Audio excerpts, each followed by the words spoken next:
नमस्कार दोस्तों, कैसे हैं आप लोग। द एज ऑफ कॉन्फ्लिक्ट, देखिए सतीश चंद्रा का चैप्टर नंबर 5 शुरू हो रहा है। यहाँ पे एज ऑफ कॉन्फ्लिक्ट 1000 से लेकर 1200 एडी की बातचीत होगी। और इस पर्टिकुलर वीडियो में इंट्रोडक्शन के साथ साथ मैं आपको गजनविट्स के बारे में बताऊंगा। बड़ी इंटरेस्टिंग कहानी हमारी मीडिवल हिस्ट्री की शुरू होने वाली है। बहुत ज़बरदस्त कहानी है। अब से इस चैप्टर में कहीं ना कहीं आपको मजा आना शुरू होगा। देखिए 1000 एडी से लेके 1200 एडी तक के टाइम में वेस्ट एशिया में और सेंट्रल एशिया में काफ़ी सारे चेंजेस हो रहे थे। अब आप बोलोगे कि वेस्ट एशिया और सेंट्रल एशिया में क्या क्या आता है, तो वेस्ट एशिया के इलाके में क्या क्या आता है तो मैं आपको बताता हूँ।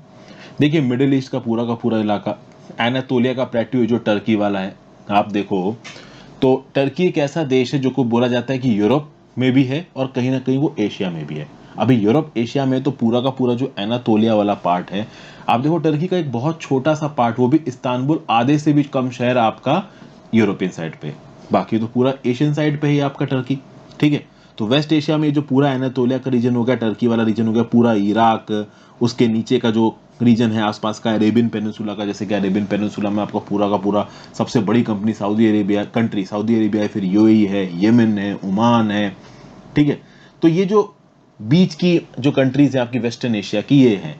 देखिए अगर आप सेंट्रल एशिया में आते हो तो आप देखो कि एक तरफ पे अफगानिस्तान ईरान, दूसरी तरफ पे कहीं ना कहीं चाइना मंगोलिया, बीच में जितने भी कंट्री पड़ रही हैं आपकी Kazakhstan, Kyrgyzstan, Tajikistan, Turkmenistan, Uzbekistan, ये सब आती हैं आपकी सेंट्रल एशिया में। और वेस्ट एशिया में तो इराक हो गया आपका, टर्की हो गया, उसके नीचे सीरिया हो गया, ठीक है, लेबनन हो गया। इस प्रकार की जितनी भी कंट्रीज हैं ये कहाँ पे आ गई हैं आपकी, ये वेस्ट एशिया में आ गई। ओके, तो अब आप देखो ये 1000 से लेके 1200 एडी तक का टाइम पीरियड है। ये वेस्ट एशिया के लिए भी बहुत इंपॉर्टेंट था, सेंट्रल एशिया के लिए भी बहुत इंपॉर्टेंट था। बहुत तेजी से यहाँ पे चेंजेस आ रहे थे और नॉर्थ इंडिया में भी चेंजेस आ रहे थे। कहीं ना कहीं वेस्ट और सेंट्रल एशिया की हिस्ट्री इस समय की नॉर्थ इंडिया की हिस्ट्री के साथ जुड़ी हुई है। आप देखोगे it were these developments which led to the incursion of Turks into northern India. Turks की एंट्री होगी यहाँ पे नॉर्दर्न इंडिया की। अब मैं आपको सबसे पहले एक बात क्लियर कर दूं, यहाँ पे अपने दिमाग से एक चीज क्लियर करके रखना। अभी टर्क्स की जब बात आती है तो दिमाग में आता है टर्की के लोग। टर्की के लोगों को आप टर्क्स बोलोगे क्योंकि टर्की टर्क से ही बना हुआ है, लेकिन ऐसा नहीं है दोस्तों। अगर आपको पता हो तो ये जो जिनजियांग रीजन है चाइना का, जहाँ पे उइगुर मुस्लिम्स रहते हैं, ये उइगुर मुस्लिम्स भी टर्क हैं। ठीक है ना कहीं तजिकिस्तान और भी बहुत सारे सेंट्रल स्टेट्स हैं, यहाँ भी बहुत सारे टर्क्स पाए जाते हैं। और आज की डेट में जो ज़्यादातर आपको टर्क्स मिलेंगे वो मुस्लिम धर्म को फॉलो करते हैं। लेकिन मैं आपको बता दूं, ये 1000 एडी से लेके 1200 एडी तक का जो टाइम पीरियड की बात कर रहे हैं, उस समय पे जो टर्क्स नाम का शब्द था, ये केवल मुस्लिम्स को नहीं बाकी धर्मों को भी दर्शाता था। वो लोग जो नॉन मुस्लिम्स थे, ऐसा नहीं है कि उस समय पे हर कोई ज्यू ही था या हर कोई मुस्लिम ही था या हर कोई क्रिश्चियन ही था या हर कोई हिंदू ही था, और भी बहुत सारे ऐसे लोग थे जो इन धर्मों को फॉलो नहीं करते थे। तो ये जो टर्क्स थे, इनको आप समझो कि ये वो लोग थे जो वेस्ट एशिया के रीजन में बहुत जगहों पे फैले हुए थे, वेस्ट एशिया सेंट्रल एशिया में। और जरूरी नहीं है कि ये मुस्लिम्स हैं। हाँ, बहुत बड़ी आबादी टर्क्स की कहीं ना कहीं उन्होंने मुस्लिम धर्म को अपनाना शुरू किया, बट धीरे धीरे अपनाना शुरू किया। तो यहाँ पे जब भी टर्क्स की बात आएगी, जरूरी नहीं है कि सारे टर्क्स मुस्लिम हैं। ये 1000 एडी से लेके 1200 एडी तक की बात हो रही है, ये बात अपने दिमाग में रखना। तो आपको चीजें थोड़ी और समझ में आएगी, क्योंकि ये टर्क्स आपको अभी मुस्लिम से लड़ते हुए नजर आएंगे। अब आप बोलोगे ये टर्क्स हैं यार और मुस्लिम से लड़ रहे हैं, तो समझिए हालांकि टर्क्स की लड़ाई कुछ हद तक अरब से भी हुई है, वो डिटेल में देखते हैं अभी। अब आप देखोगे कि 9वीं शताब्दी के एंड तक Abbasid caliphate was in define. अगर आपने मेरी पहली मिडियल हिस्ट्री की वीडियोस देखी हैं तो आपको अब्बासिद कैलिफेट के बारे में पता होगा। पहली मिडियल हिस्ट्री की, मतलब सतीश चंद्रा की जो मिडियल हिस्ट्री में अपडेट कर रहा हूँ, इससे पहले जो मैंने वीडियोस अपलोड की 11 उनकी बात कर रहा हूँ, तो उनको देख के आइए अगर आपने पहले की वीडियो नहीं देख रखी। अब आप देखोगे कि अब्बासिद कैलिफेट के जगह किसने ले ली, a series of state ruled by Islamised Turk. Islamised Turk का नाम यहाँ पे क्यों लिया जा रहा है, क्योंकि ऐसे टर्क्स जो पहले नॉन मुस्लिम्स थे वो धीरे धीरे मुस्लिम धर्म को यहाँ पे अपना रहे थे। क्योंकि जो मुस्लिम धर्म था वो कहीं ना कहीं जीत के साथ उस समय पे एसोसिएटेड था। कहीं ना कहीं मुस्लिम धर्म में सोशल इक्वलिटी की बात की जाती थी, इसलिए बहुत सारी कम्युनिटीज उस समय पे मुस्लिम धर्म अपना रही थी। अब आप देखोगे कि Turks had entered the Abbasid empire during the 9th century. Abbasid empire में 9वीं शताब्दी के दौरान जो टर्क्स थे, इन्होंने एंट्री मारी थी as palace guards and mercenary soldiers. Palace guards मतलब कि भाई पैलेस की चौकीदारी वगैरह करना। मर्सिनरी सोल्जर्स मतलब कि वो जो मर्सिनरीज होते हैं, किसी को मारने के लिए जो सोल्जर्स हायर किए जाते हैं, लड़ाई में लड़ने के लिए हायर किए जाते हैं, तो ये मर्सिनरी सोल्जर्स की तरह आए टर्क्स, पैलेस गार्ड्स की तरह आए। लेकिन ऑब्वियस बात है, इनके अंदर टैलेंट था, इन्होंने अपने टैलेंट को डिस्प्ले किया और धीरे धीरे आर्मी के अंदर अपनी पोजीशन को इन्होंने ऊपर किया और जल्दी ही ये नोबिलिटी में पहुंचे और फाइनली किंग मेकर ही बने। क्योंकि ये वो लोग थे जिनके अंदर दिमाग भी था और वो लोग थे जिनके अंदर बहादुरी भी थी, और बहादुरी और दिमाग का जो कॉम्बिनेशन था वो उस मिडिल इंडिया के समय पे बहुत तगड़ी चीज मानी जाती थी। आज की डेट में भी वो बहुत तगड़ी चीज है, लेकिन उस समय पे भी थी। अब आप यहाँ पे देखोगे, as the power of the central government declined, provincial government started assuming independent status. Central government मतलब कौन? मतलब ये जो अबासिड कैलिफेट की जो सेंट्रलाइजिंग टेंडेंसी थी, जब इसकी ताकत गिरने लगी तो जो छोटे छोटे प्रोविंशियल गवर्नर्स थे अपने अपने इलाकों में, वो अपना इंडिपेंडेंट स्टेट्स एज्यूम करने लगे। उन्होंने बोला कि भाई हम अपने अपने इलाके में इंडिपेंडेंट है। अब इनकी जो सेक्शनिस्ट टेंडेंसी थी उसको किसी प्रकार से खलीफा जोड़ के रखने की कोशिश कर रहा था।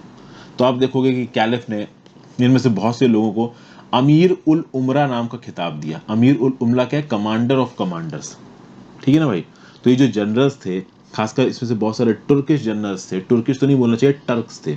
ओके, तुर्किश तो आज की डेट में जिसके पास टर्की की नेशनलिटी उससे डिपिक्ट किया जाएगा, ये टर्क्स थे। ओके, और ये वो जनरल्स थे जो कि कहीं ना कहीं मिलिटरली बहुत स्ट्रांग हो चुके थे और ये कैलिफेट की सेंट्रलाइज्ड अथॉरिटी को माने, इसलिए जो कैलिफेट था उन्होंने अमीर उल उमरा का टाइटल देना इनको शुरू कर दिया था कि ये जो पर्टिकुलर जनरल्स हैं खुश रहें और कैलिफ की अथॉरिटी को मानते रहें। ठीक है, तो ये जो नए रूलर्स थे, जो जनरल्स थे, मिलिट्री जनरल्स, इनको पहले तो खिताब मिला अमीर का और बाद में इन्होंने अपने आप को खिताब दे दिया किसका? सुल्तान का। और सुल्तान क्या होता है? सुल्तान होता है राजा। अब आप समझो, the continuous incursion of Turkish tribesmen from Central Asia, the mercenary character of Turkish soldiers who were prepared to switch loyalties and abandon an unsuccessful leader without much thought. अब देखो समझिए बात को।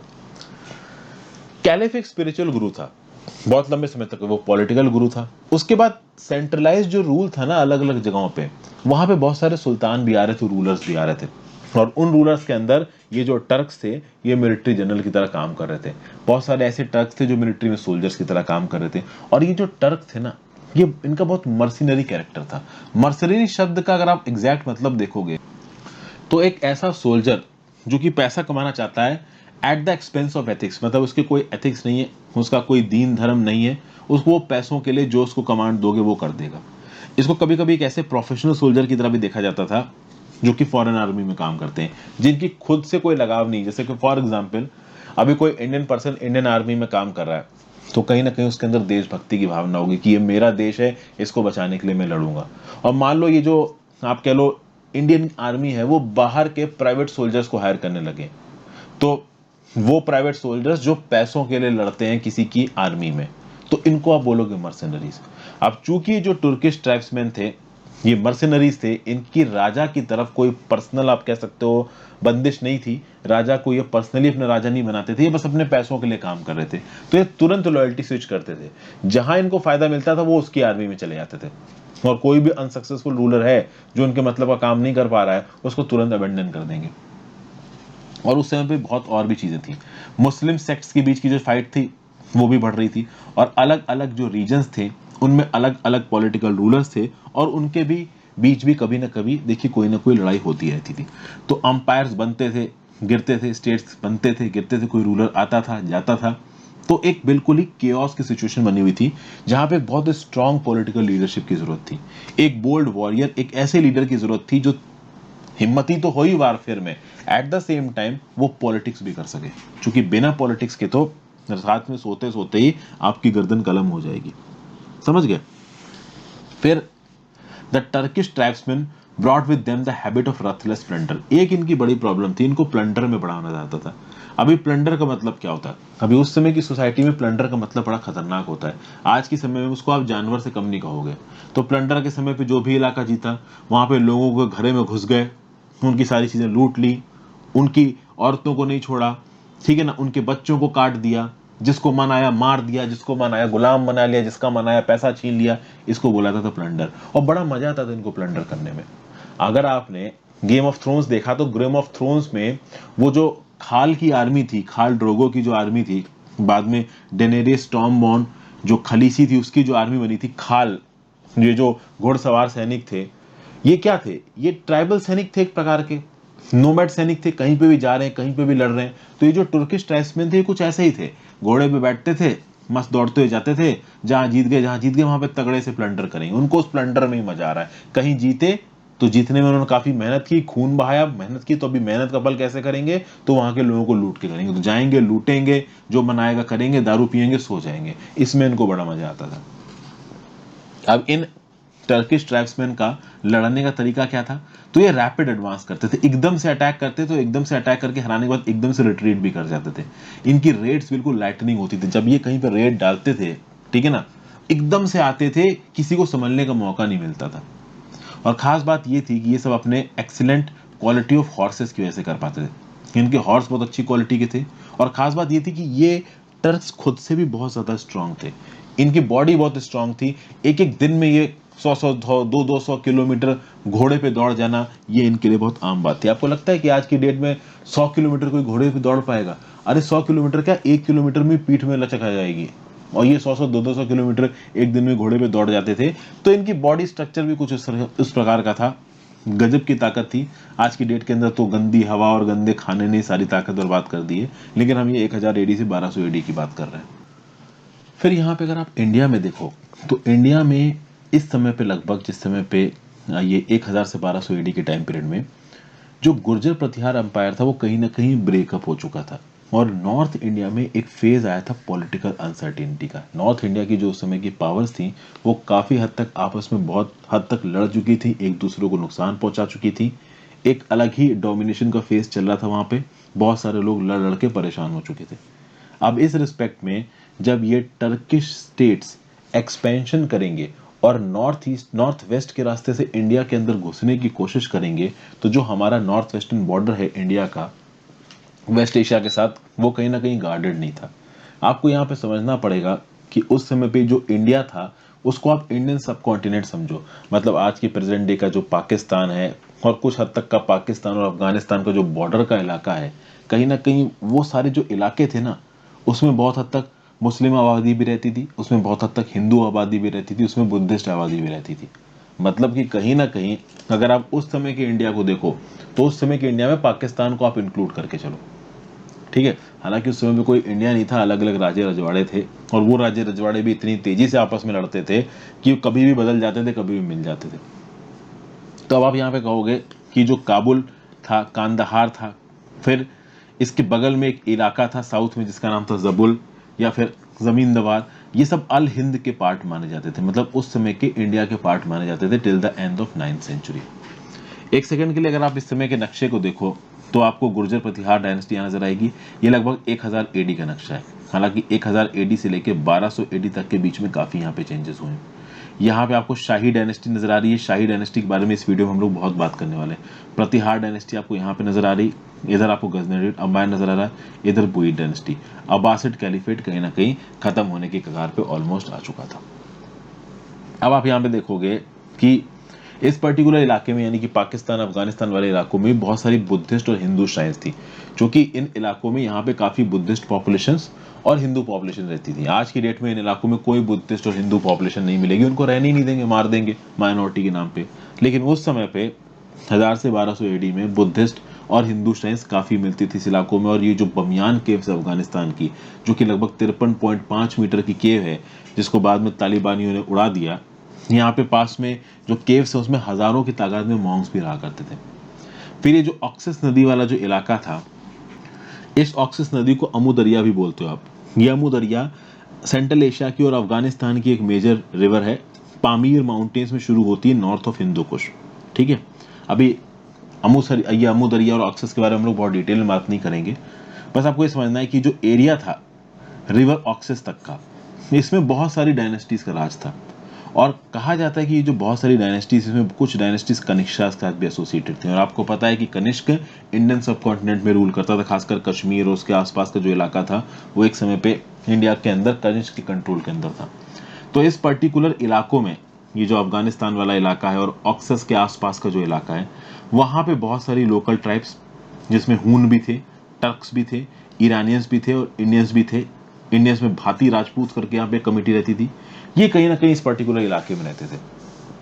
अब ये जो लोग थे ना, ये नई जो अरब्स एंट्री मार रहे थे वो पसंद नहीं आ रहे थे इनको। देखिए जो अरब एफर्ट था वो ये था कि कैसे ना कैसे ट्रिब्यूट, प्लंडर, स्लेव्स के लिए अक्सर कर ये जो अरबिक होड्स थे, अरबिक इस्लामिक होड्स, जो कि कहीं ना कहीं इन इलाकों में अटैक करते थे। यहाँ समझिए, कनिष्क के एफोलिएटेड जो ग्रीक रूलर्स थे या फिर जो ग्रीक आबादी थे, हुनास थे, जो टर्क्स थे, ये टर्क्स इस्लामाइज्ड टर्क नहीं है, समझिए। टर्क्स यहाँ पे आप देखोगे इस्लामाइज्ड भी हैं, और धीरे धीरे वो इस्लामाइज्ड, शुरू में बहुत सारे ऐसे टर्क्स थे जो कि मुस्लिम धर्म उन्होंने उस समय तक नहीं अपनाया था। तो हुनास, टर्क्स, ईरानियंस, इंडियंस, जो कि इस पर्टिकुलर ऑक्सिस रिवर के आसपास के इलाके में रहते थे, जब अरब्स ने यहाँ पे अटैक बोलने की कोशिश की, इन्होंने अपने इलाके को काफी हद तक बचाने की कोशिश की। तो ये पर्टिकुलरली अफगानिस्तान और ऑक्सस के आसपास का जो इलाका था, और उसके थोड़ा और आप वेस्ट में चले जाओ तो वेस्ट में अरब्स की बोलबाला था, और इधर पे आप हुनास, मिक्स्ड आप कह सकते हो लोग रह रहे थे, टर्क्स, ईरानियंस, इंडियंस, और इनके बीच में कहीं ना कहीं लड़ाई होने लगती थी, जो कि ये जो अरब्स की एंट्री थी इनके इलाकों में, ये इनको पसंद नहीं आती थी। ठीक है, तो आप ये कह सकते हो कि ये जो अरब्स थे वो कहीं ना कहीं इस पर्टिकुलर इलाके से इधर घुसने की कोशिश कर रहे थे। तो यहाँ पे ये जो मैं इलाका आप बता रहा हूँ, यहाँ पे ये हून, ईरानियन, टर्क्स, इंडियन सब घुस के बैठे हैं, जो कि इनको अंदर एंट्री मारने नहीं दे रहे। ठीक है, अब यहाँ पे बात करते हैं गजनविड्स की। वैसे तो यहाँ पे आपको गजनविड का इलाका नजर आ रहा है, ये देखिए यहाँ पे, ये पूरा का पूरा गजनविड अंपायर यहाँ पे आपको नजर आ रहा है। ठीक है, लेकिन ये जो ट्रांस ऑक्सियोना था, खुरासन था, ईरान के पार्ट्स थे। आज की डेट में जहां पे आपको ये गजनविड अंपायर नजर आ रहा है, यहाँ पे एक बहुत बड़ा ईरानियन, आज की डेट में प्रेजेंट डे ये ईरान है। प्रेजेंट डे तो आपको ये पूरा का पूरा जो इलाका है वो ईरानी दिखे, ये पूरा का पूरा इलाका आपको आज की डेट में ईरान नजर आएगा। लेकिन उस समय पे जो गजनविड अंपायर था, ट्रांस ऑक्सियना भी बोलते थे, कुछ हद तक इस इलाके को खुरासन भी बोलते थे, यहाँ पे ईरान भी था। इस पर्टिकुलर जगहों पे राज था समानिड्स का, और ये समानिड्स थे ईरानियन बाय डिसेंट। अब समझिए, ये जो समानिड्स थे ईरानियन बाय डिसेंट, इन्होंने इस्लाम धर्म को अपना रखा था। ओके, कहीं ना कहीं इन्होंने इस्लाम धर्म को अपना रखा था, देवर ईरानियन बाय डिसेंट। अब ये जो समानिड्स थे, इनको लगातार नॉन मुस्लिम टर्किश ट्राइबमैन से लड़ना पड़ता था अपने नॉर्दर्न और ईस्टर्न फ्रंटियर पे। अब समझिए आप बात, यहाँ पे ये जो पर्टिकुलर आपका गजनविड अंपायर का इलाका नजर आ रहा है, इस गजनविड अंपायर के इलाके पे नॉर्थ से इन इलाकों से लगातार अटैक होता रहता है। अगर आप इस इलाकों की बात करोगे तो इन इलाकों में कौन कौन सी कंट्रीज पड़ती हैं, तो भाई तुर्कमेनिस्तान, कजाकिस्तान, उज्बेकिस्तान, किर्गिस्तान, आज की जो सेंट्रल एशियन कंट्रीज है वो इन इलाकों में पड़ती हैं। और इन सेंट्रल एशियन कंट्रीज में आज भी तुर्किश एथनिसिज्म के लोग, टर्क्स बहुत रहते हैं। तुर्किश में फिर से नहीं बोलना चाहिए, तुर्किश आजकल टर्की की नेशनलिटी को दिखाता है। तुर्क एक एथनिक ग्रुप है, और ये तुर्क इन इलाकों में बहुत रखते थे। और ये तुर्क ये वो थे जिन्होंने अभी मुस्लिम धर्म को नहीं अपनाया था, और उन्होंने मुस्लिम धर्म को अपनाया था। ये जो गजनविड वाला एम्पायर था, इस पर्टिकुलर जगह पे ससानिड एम्पायर था, और इस ससानिड एम्पायर पे ये लगातार अटैक करते रहते थे। यानी ये टर्क्स जिन्होंने मुस्लिम धर्म अभी नहीं अपनाया है, ये गजनविड एम्पायर के ऊपर, खासकर ये जो ससानिड एम्पायर इसके ऊपर अटैक कर रहे हैं। अभी गजनविड एम्पायर आएगा, थोड़ा रुकिए। तो अब ये जो लोग थे ससानिड एम्पायर वाले, आज की डेट का जो ईरान है वो एक समय पे पर्शियन एम्पायर था। तो ये जो पर्शिया था उस समय का, वहाँ के जो लोग थे बड़ा परेशान थे इन टर्क से। ये टर्क्स नॉन मुस्लिम्स थे, ये इनके ऊपर अटैक करते थे, तो ये बड़े परेशान थे कि करें तो करें क्या। अब ये जो ससानिड्स थे, ये कहीं ना कहीं इस्लाम धर्म अपना चुके थे, लेकिन ये जो टर्क्स अटैक कर रहे थे, इन्होंने इस्लाम धर्म अभी अपनाया नहीं था। ये जो टर्क्स थे सेंट्रल एशियन स्टेट से आ रहे थे, उस समय पे सेंट्रल एशियन स्टेट में इस्लाम धर्म नहीं फैला था। आज की डेट में सेंट्रल एशियन स्टेट्स में कजाकिस्तान, तुर्कमेनिस्तान, उज्बेकिस्तान, किर्गिस्तान, यहाँ पे ज़्यादातर लोग मुस्लिम धर्म को फॉलो करते हैं। अब आप देखोगे, अच्छा इन पर्टिकुलर इलाकों में इस्लाम धर्म कैसे फैला, ये भी आपको यहाँ पे समझ में आ रहा होगा। ठीक है, आप देखो, इस्लाम धर्म की जो स्थापना थी कहीं यहाँ से शुरू हुई, और यहाँ से शुरू होने के बाद वो कैसे फैलना शुरू हुआ ये मैंने आपको समझा रखा है। यहाँ से जहाँ मक्का मदीना है, ये पूरी की पूरी हिस्ट्री जो है इस्लाम की, वो मैंने एनसीईआरटी में कवर की। आप उस एनसीईआरटी की वीडियोस को देखिए जाके, आपको काफ़ी कुछ पता चल जाएगा हिस्ट्री के बारे में। मीडिवल हिस्ट्री, एंशियंट हिस्ट्री बहुत ढंग से समझने के लिए मैं जो मीडिवल हिस्ट्री की वीडियोस बना रहा हूँ वो तो आपको देखनी है। मैंने जो पहले एनसीईआरटी की वीडियोस बनाई है वो भी आपको देनी है। बहुत सारी चीज़ें यहाँ पे इंटरकनेक्ट होंगी, क्योंकि इतने फैसेट्स है ना हिस्ट्री में कि आप एक बार में कभी उनको समझ ही नहीं पाओगे। में आपको अलग अलग फैसेट्स को देखना पड़ेगा, और फिर कहीं ना कहीं आपको उनको कंबाइन करना पड़ेगा। अब सबसे खास बात दोस्तों देखिए, ये जो पूरा का पूरा इलाका आपको नजर आ रहा है, ये आज की डेट में चाइना है, बहुत बड़ा एम्पायर है चाइना का। देखिए यहाँ कितनी डायनेस्टी, सोंग डायनेस्टी, लिू डायनेस्टी, जिया डायनेस्टी, जोचो, खाम, निंगमा, काग्यू, ये कभी एक थे ही नहीं। बाद में इन्होंने अपने आप को कंसोलिडेट कर लिया। देखिए आपको डायनेस्टीज नजर आ रही हैं, इंडिया में भी नजर आ रही हैं, इंडिया में भी कंसोलिडेशन हुआ, बट चाइना में भी जबरदस्त कंसोलिडेशन हुआ है। और आज की डेट में जो कंबाइंड चाइना आपको नजर आता है, काफी ताकतवर आपको नजर आता है। बहरहाल उसकी बात नहीं करते, बात ये करते हैं कि इस पर्टिकुलर इलाके में एक नए प्रकार के सोल्जर का यहाँ पे जन्म होगा, और उस सोल्जर को बोला जाएगा गाजी। ठीक है, असल में ये जो टर्क्स के साथ बैटल हो रहा था, ये टर्क्स थे नॉन मुस्लिम्स, और ये कहीं ना कहीं ससानिड एम्पायर के ऊपर अटैक कर रहे थे। ससानिड एम्पायर मुस्लिम धर्म को मानता था। तो यहाँ पे गाजी के प्रकार का सोल्जर को लेके आया गया। गाजी सोल्जर्स को बनाने की क्या जरूरत थी, क्योंकि इस समय में जो टर्क्स अटैक कर रहे थे, ये हीथन्स थे in the eyes of Muslims. Heathens मतलब कि फॉर एग्जाम्पल एक पर्टिकुलर आबादी है, और वो ज्यादातर आबादी है तो मुस्लिम धर्म को फॉलो करती है, या क्रिश्चियन धर्म को, या हिंदू धर्म को, या जू धर्म को। अभी एक बहुत बड़े इलाके में सिर्फ एक ही धर्म के फॉलोवर्स, और एकदम से कोई दूसरा इलाका, दूसरा पर्सन आ जाएगा जो उस पर्टिकुलर धर्म को नहीं मानता, उसको फॉलो नहीं करना, तो वो हीथन हो जाएगा। तो कुल मिला के जो टर्क्स थे ना, ये हीथन्स थे, क्योंकि मुस्लिम धर्म को फॉलो कर नहीं रहे थे उस समय पे। तो कहीं ना कहीं ससानियन अंपायर में रहने वाले जो लोग थे ना, उनके लिए अपनी एग्जिस्टेंस का तो स्ट्रगल था ही, साथ साथ अपने धर्म को भी बचाना था उनको, क्योंकि these Turks were not Muslims. इसीलिए यहाँ पे एक गाजी के जैसे सोल्जर का निर्माण किया गया।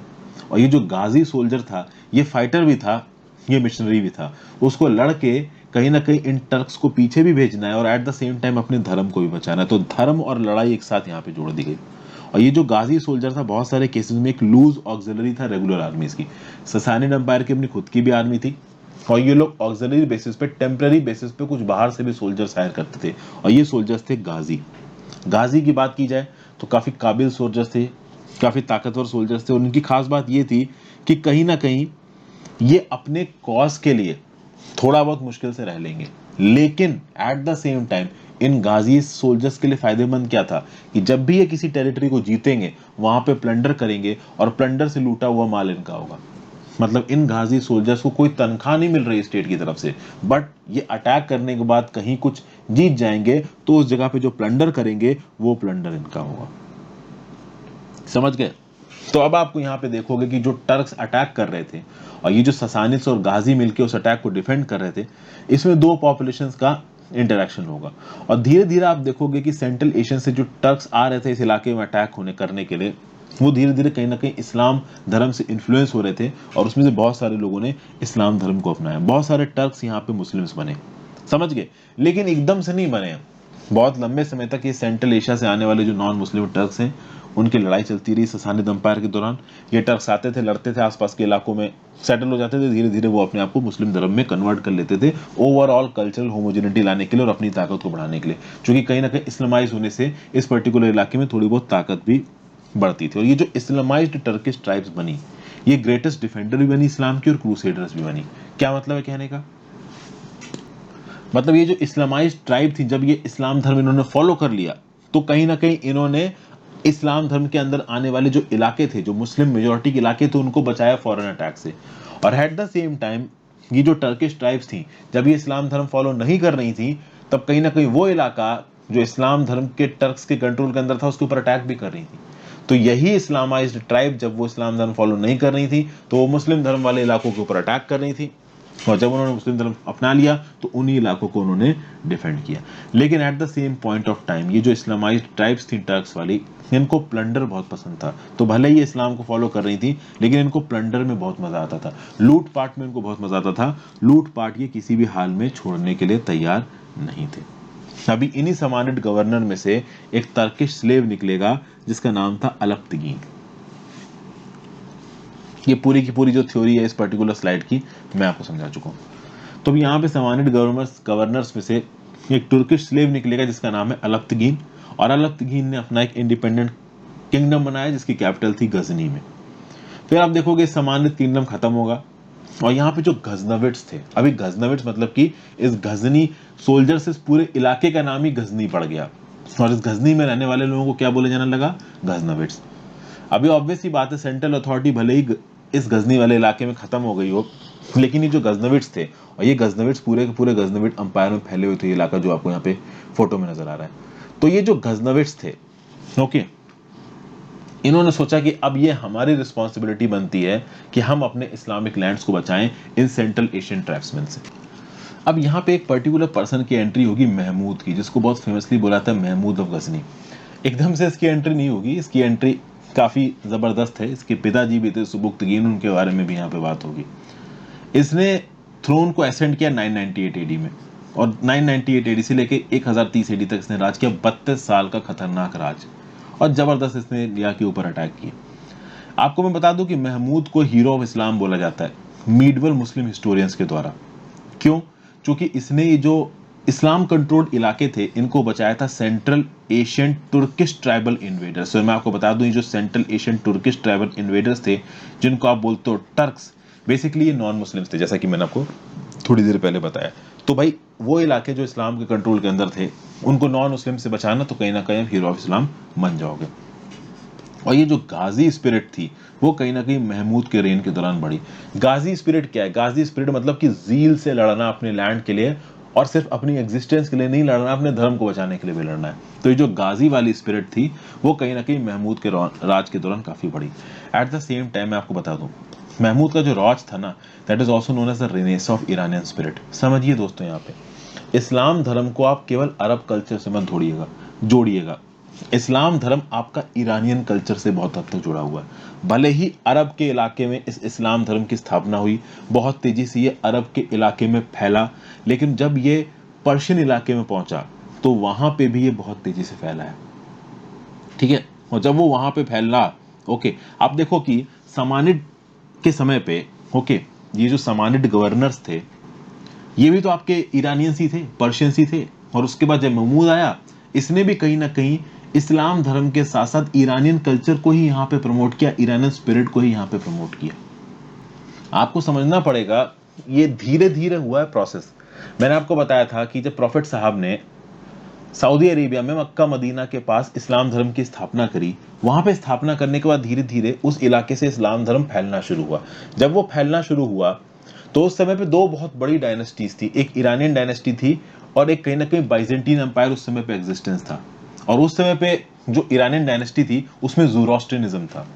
धीरे धीरे ये जो अरब ट्राइब्स के लोग थे, उन्होंने उस पर्टिकुलर इलाके के लोगों को लड़ के जैसे भी करके इस्लाम धर्म की तरफ खींचा, और उन्होंने अपने आप को इस्लाम धर्म में कन्वर्ट करना शुरू किया।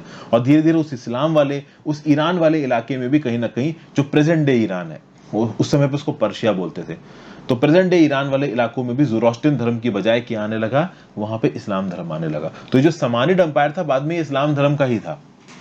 ये जो समानिड एम्पायर थे बहुत बड़े ईरान के हिस्से में, अफगानिस्तान में थोड़ा, तुर्कमेनिस्तान में थोड़ा, उज्बेकिस्तान में थोड़ा, किर्गिस्तान में थोड़ा, तजिकिस्तान में थोड़ा, कजाकिस्तान में, कुछ हद तक पाकिस्तान में। और ये सब लोग क्या थे? सब मुस्लिम्स थे, बट कहीं ना कहीं उनके अंदर एक ईरानियन इन्फ्लुएंस था, एक पर्शियन कल्चर वाली बात थी। क्योंकि समझिए, धर्म सेम है, ठीक है, लेकिन कल्चर अलग अलग है। अरबिक कल्चर अलग, पर्शियन कल्चर अलग। अब चूंकि मुस्लिम धर्म अरब कल्चर से शुरू हुआ है, तो इस बात पे भी कहीं ना कहीं मुस्लिम धर्म के जो भी फॉलोअर्स थे उनके बीच में लड़ाई रही कि अरब कल्चर डोमिनेंट रहेगा या पर्शियन कल्चर डोमिनेंट रहेगा। और ये कल्चर के डोमिनेंस वाली बात इससे पहले की वीडियो में मैंने बात की थी। तो जब महमूद राजा बना, इसने ईरानियन स्पिरिट पे ज्यादा ध्यान दिया, इसने ईरानियन कल्चर पे ज्यादा ध्यान दिया। और उस धर्म तो देखिए मुस्लिम ही मान रहे थे, इस्लाम ही मान रहे थे, लेकिन लैंग्वेज और कल्चर कौन सी प्रमोट हुई? तो भाई पर्शियन लैंग्वेज प्रमोट हुई, पर्शियन लिटरेचर प्रमोट हुआ। अरबिक लैंग्वेज और कल्चर को इन्होंने अपने इलाकों में ज्यादा नहीं फैलाया। फिर ईरानियन रेनेसा में एक ऑथर को बहुत याद किया जाता है, फिरदौसी। इनकी एक पब्लिकेशन है शाहनामा।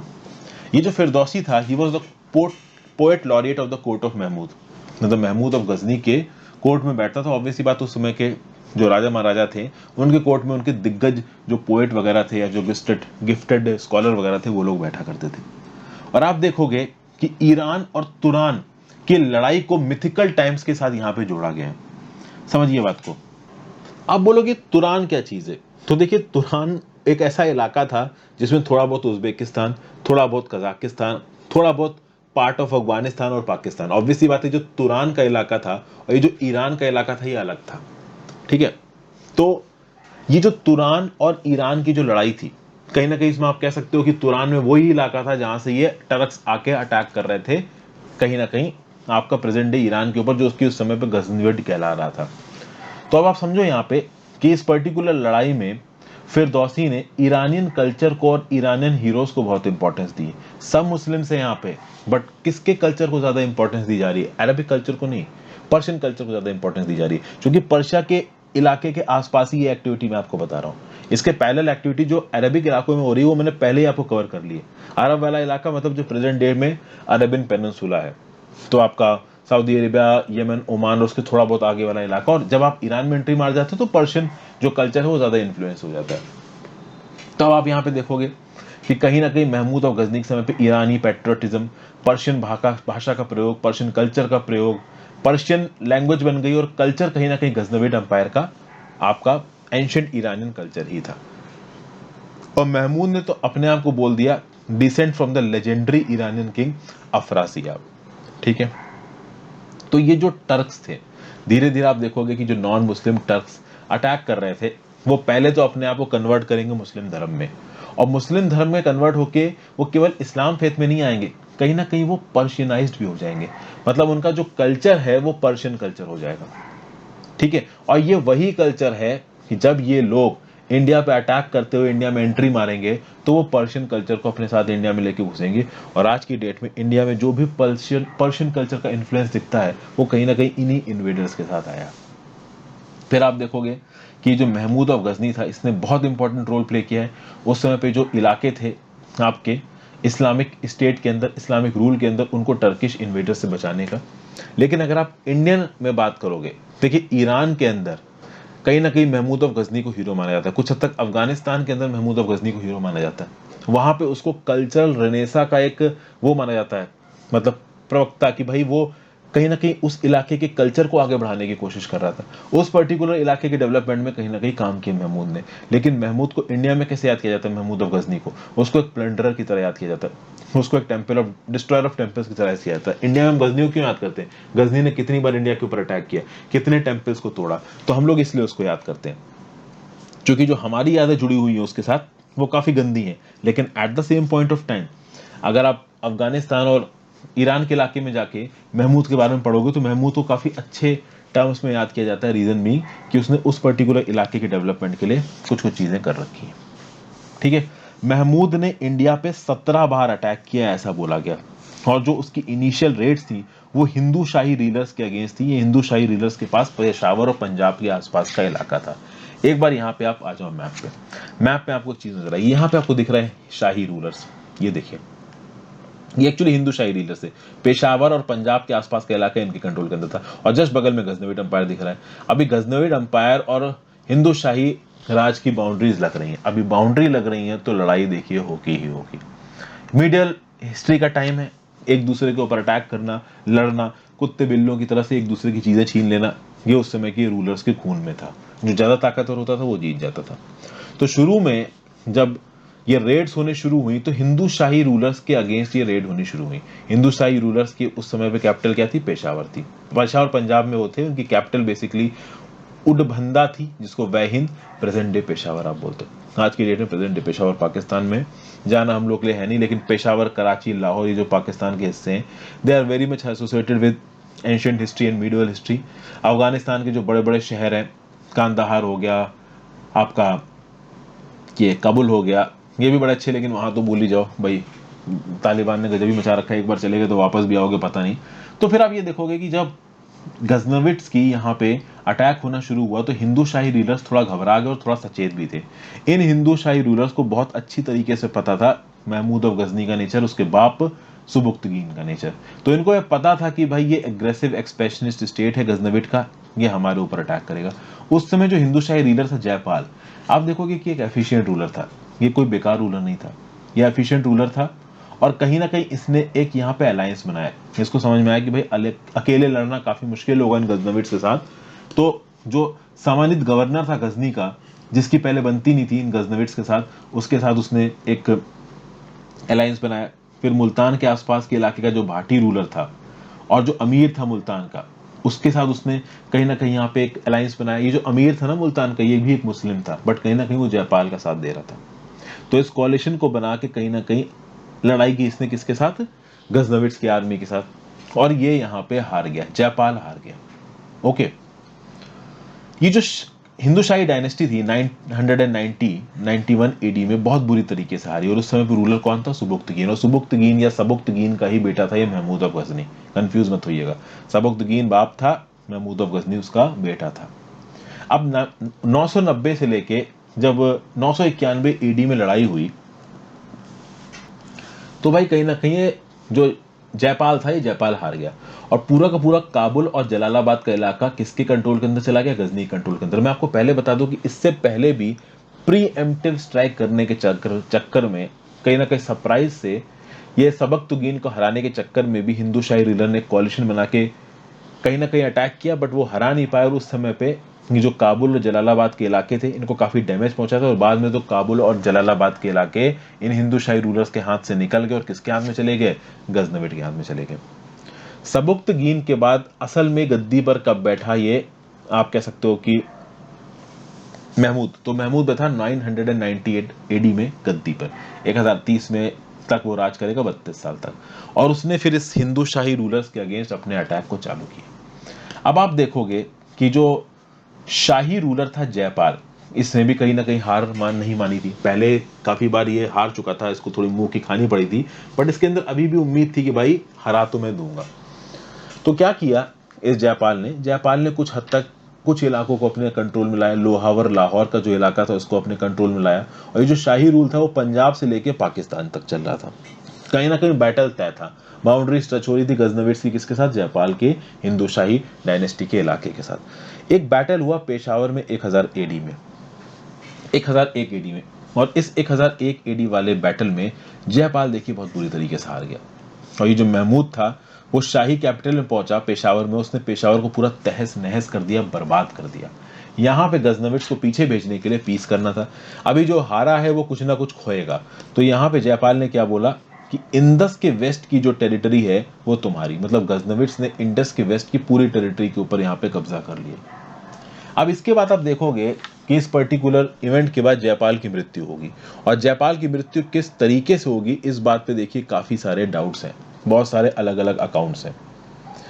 कुछ लोगों ने बोला कि जयपाल की बीमारी से मृत्यु हो गई, कुछ लोगों ने बोला कि जयपाल इस हार को झेल नहीं पाया, वो इतना ज्यादा आप कह सकते हो कि ह्यूमिलिएट हो गया था इस जंग में कि उसने अपने आप को फ्यूनरल पायरे में, मतलब जलती हुई आग में गया, उसने अपने आप को जला लिया।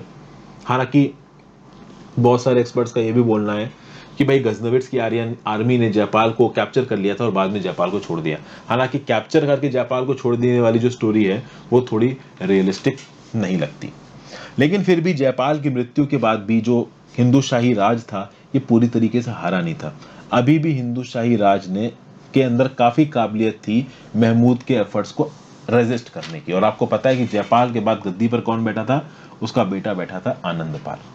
ठीक है, अब यहाँ पे आनंदपाल के पास बस एक लेवरेज था कि कहीं ना कहीं जो महमूद था ना वो अपने नॉर्दर्न बाउंड्री पे भी थोड़ा सा बिजी था, क्योंकि सेंट्रल एशिया से जो टर्क्स थे ना, नॉन मुस्लिम टर्क्स, ये लगातार अटैक करते थे। ये नॉन मुस्लिम टर्क्स ने कहीं ना कहीं इन रूलर्स को, सबुक्तकीन को, आपका महमूद को काफी परेशान किया। फिर एक बैटल आएगा 1009 एडी में, और ये 1009 एडी का बैटल काफी डिसीजिव था। डिसीजिव था मतलब यहाँ पे एक ऐसी पर्टिकुलर पार्टी निकल के आएगी जो काफी स्ट्रांग होगी, और यहाँ पे कौन स्ट्रांग निकल के आया? यहाँ पे महमूद ऑफ गजनी स्ट्रांग निकल के आया। आनंदपाल यहाँ पे हार गया। महमूद ऑफ गजनी आनंदपाल की नई कैपिटल में घुस गया जो कि थी नंदना साल्ट रेंजेस में। उसका जो फोर्ट था नागरकोट में, उसको पूरी तरीके से तहस नहस कर दिया यहाँ महमूद ऑफ गजनी ने। ये नागरकोट हिमाचल प्रदेश वाला नागरकोट नहीं था। महमूद ऑफ गजनी कभी भी हिमाचल प्रदेश नहीं गया। अब आप देखोगे कि यहाँ पे जो आनंदपाल था इसको कुछ समय के लिए लाहौर से रूल करने की परमिशन दी गई एज अ फ्यूडेटरी। यहाँ पे महमूद ऑफ गजनी ने आनंदपाल को मारा नहीं, बोला कि ठीक है तुम फ्यूडेटरी बन जाओ, लेकिन फाइनली आप देखोगे कि आनंदपाल को पूरी तरीके से इसकी पोजीशन से हटा दिया 1015 एडी में महमूद ने।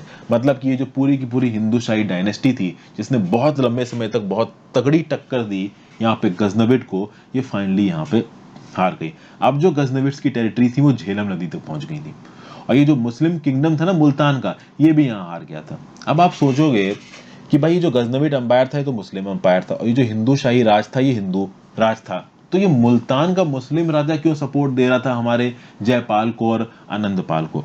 उसका रीजन ये था कि देखिए ये जो मुस्लिम रूलर था मुल्तान का, इसको काफी परेशान किया गजनी ने। गजनी की तरफ से जो भी रेड्स, गजनी मतलब गजनवीड एम्पायर की बात हो रही, गजनी से जो भी रेड्स आती थी कहीं ना कहीं ये मुल्तान के इलाकों में आती थी। मुल्तान के इलाकों का जो रूलर था, मुस्लिम रूलर, वो एक ऐसे सेक्ट का था जिस सेक्ट को कहीं ना कहीं ये जो गजनी के इस्लामिक क्लरिक्स थे वो ज्यादा मानते नहीं थे। तो कुल मिला के जो मुल्तान का मुस्लिम रूलर था ये गजनविड्स के गुड बुक्स में नहीं था। कहीं ना कहीं गजनविड्स उसको अपने लेवल का मुस्लिम भी नहीं मानते थे और उसके इलाकों में लगातार अटैक भी करते थे।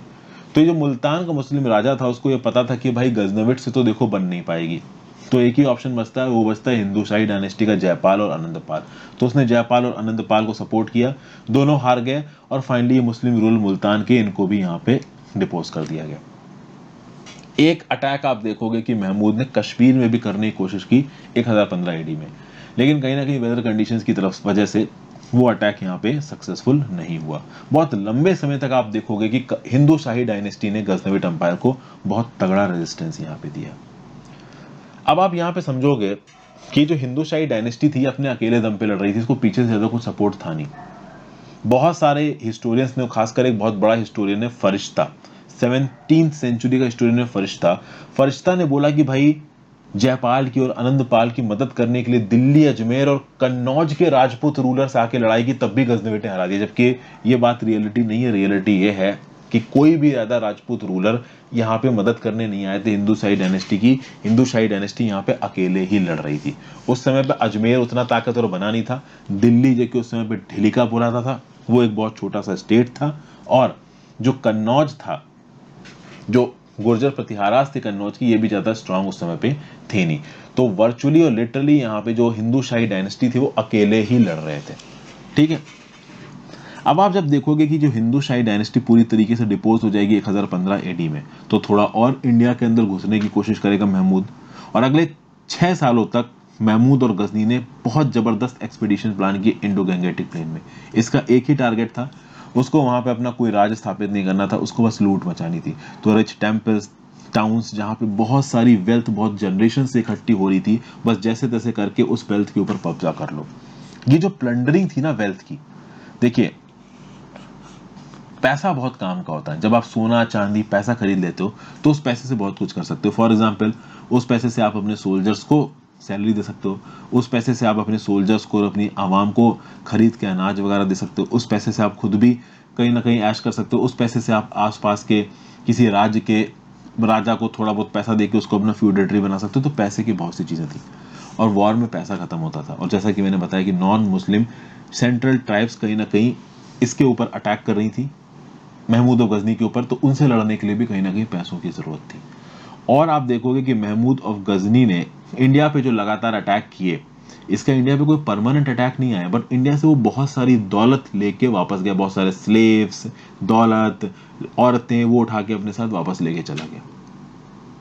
ठीक है, और इसीलिए यहाँ पे इंडिया में ये महमूद ऑफ गजनी याद किया जाता है एज अ प्लंडरर, एज अ लुटेरा, एक ऐसा इंसान जिसके अंदर कोई भी फीलिंग नहीं थी, किसी भी धर्म के लिए कोई इज्जत नहीं थी। He was the destroyer of images. और कहीं ना कहीं इस्लाम में इसको ग्लोराइज भी किया जाता है उस पर्टिकुलर इलाके में, जिस पर्टिकुलर इलाके में महमूद ऑफ गजनी रहता है, कि इसने बहुत बढ़िया काम किया, इसने बाकियों को तबाह करके हमारा इलाका अच्छा किया। अभी बाकी को तबाह करने के चक्कर में बाकी इलाके खराब हो रहे हैं, उससे इसको कोई मतलब नहीं था। आपको बता दूं महमूद ने थानेसर में भी कहीं ना कहीं प्लंडर किया, जो कि हर्षा की एक समय पे कैपिटल रहा करती थी। आप कह सकते हो कि ज्यादातर रेड्स में इसने कन्नौज के ऊपर अटैक किया और सोमनाथ के ऊपर अटैक किया। सोमनाथ इन गुजरात पे उसने अटैक किया था 1025 एडी में।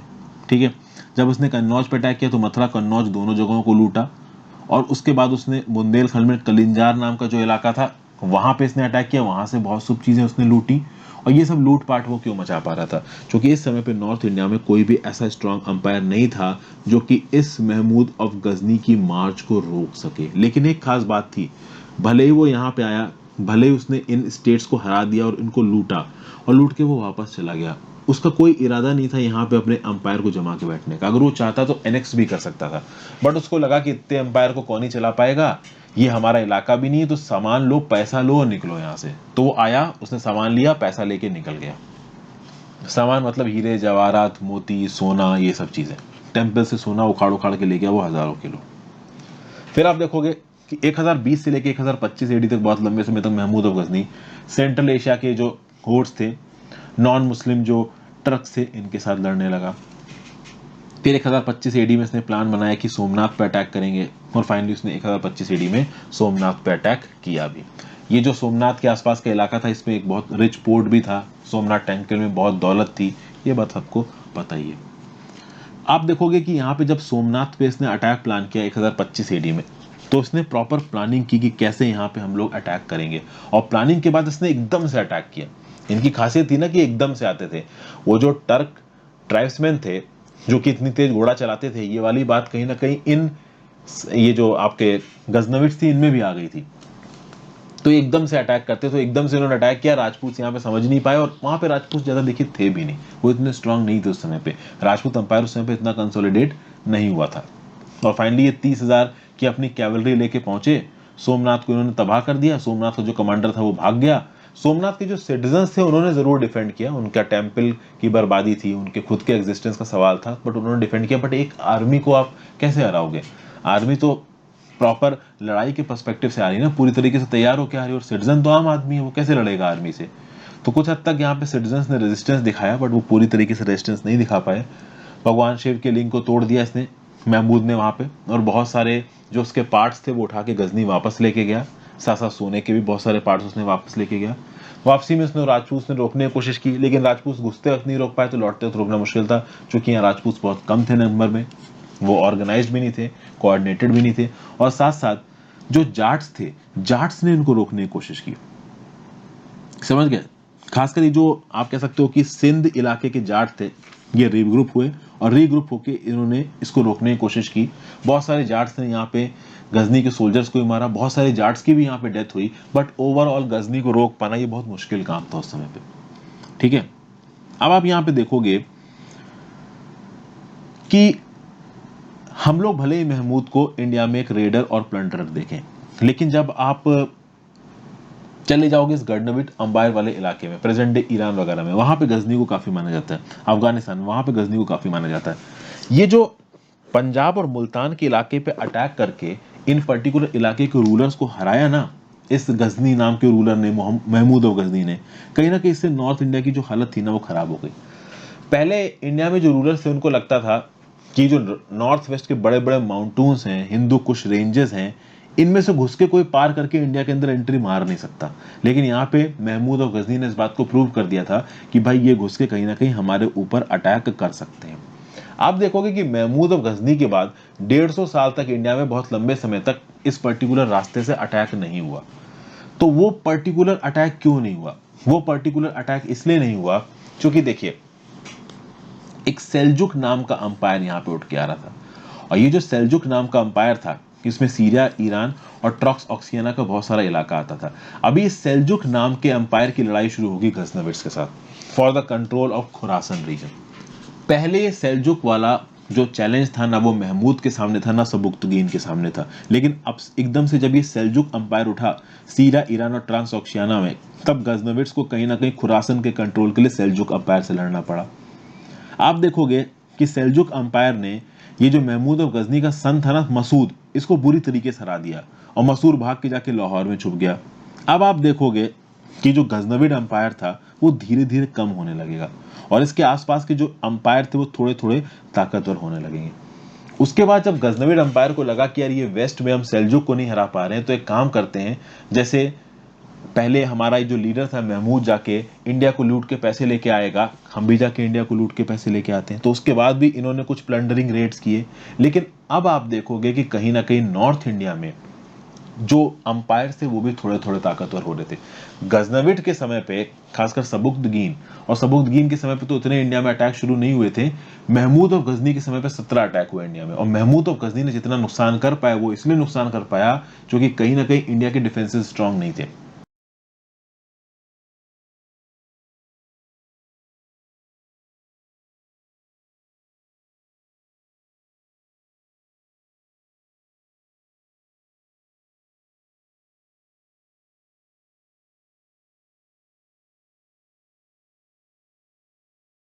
तो अब आपने देखा कि भाई यहाँ पे जो गजनविट्स की ताकत थी वो काफी खत्म हो चुकी थी।